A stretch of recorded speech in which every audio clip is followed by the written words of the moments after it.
Well, hello, friends.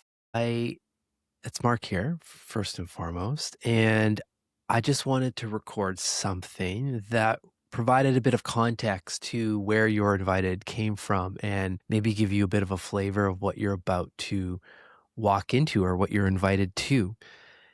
I imagine just the sheer fact that you are here, that it's probably a sign that you are walking in that between space that this book actually lives in and where it originated from in the first place. And I'll give you a little bit of context. For me, I remember feeling at one point like I had kind of like one foot in new self and then one foot in old self, and just being tugged around from both of those places because of the fact that yeah, I have a lot of the tools and the rituals and the routines and read the books and listened to the podcasts and so forth, and have done a lot of work over the last decade plus in my own personal development and so forth. And I imagine all of you have done the same. What comes from that then is we have this boosted self-awareness, and we start to feel a lot more, and we actually can catch ourselves when we are moving from old self to new self and back and forth. But that can also become really exhausting. And things like, I thought I worked on this, or is this still a challenge that I have? Did I not process this feeling or this emotion or this looping and the anxiety, like whatever it is, right? Those kind of thoughts start to pop up, and sometimes it can kind of cripple us or slow us down and really throw a bit of a kink in our minds. So then I thought, like, well, it can't just be me that, like, this can't be an N of one. So I started to ask the question or bring the topic up on my show, Behind the Human. Anytime I would have a guest that, I figured, okay, they've done a lot of work, and these are either Olympians or CEOs or writers and just really interesting people and thinkers that I know have put in their time as well and have practices and routines that help their minds and help them think clearly and so forth. And it was mind blowing to see the resounding, um, how do I say this? Just the yeses. Like the exact words often were, yeah, I'm totally in that space. You should really dive deeper in this. And I remember, I'll never forget this moment because it was Diego Perez, young Pueblo, was on the show, and we were talking about this, and he said the same thing. He said, "Yeah, I definitely feel that," and he said, "You should really write this book and let me write the forward." And I'm so grateful because you'll see on the cover and within the book that that forward is there, and Diego is definitely a man of his word, and I owe him a lot of gratitude because he was the final push to say, okay, let's go for it and let's start this project.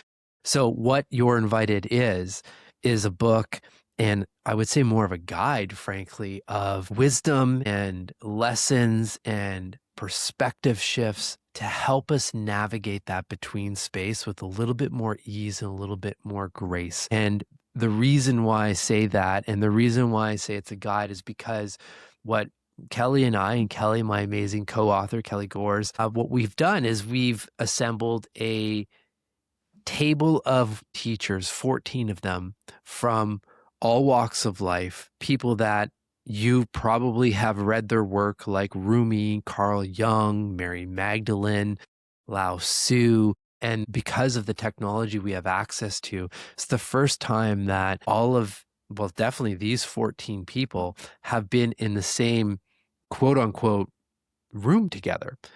And just for clarity, this isn't an AI written book, but if it wasn't for the technology that we have available, this wouldn't be possible.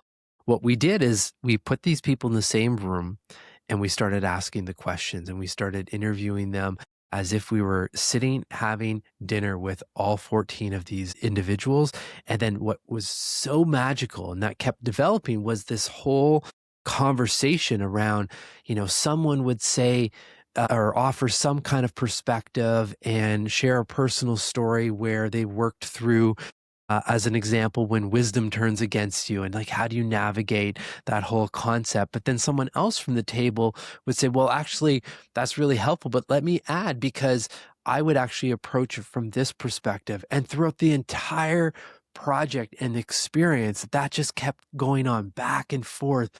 And this is what I mean by it's the first ever, because these are unique conversations that are grounded based on everything that we know about the work and the teachings of the individuals. And what Kelly and I did is we wrote up the insights from those conversations in each chapter, and in some cases shared some of the direct transcripts as well, so you could see what was transpiring. And I've never had as many moments where I would say I had full body chills, because what would come up would just knock us back on our chair and just force us to pause and think around, like, wow, that is profound. And how am I going to apply that teaching? Or how does that relate to where I am right now, personally and professionally? And I just, I invite you, as you're going through the book, just ask yourself, is this useful? Is this helpful for me? And if it's not, like any book, move on to the next chapter. But I'm willing to bet that you'll have more yeses than nos, because I know for me personally, and I know for Kelly as well, we constantly were just blown away by the perspective shifts and the questions that were left. And then, of course, the dialogue between the teachers that then offered new perspectives and new ways of thinking of this between space and navigating into the person we're striving to become. So enjoy the book, have fun with it, be kind to yourself, and share it out if it resonates with you.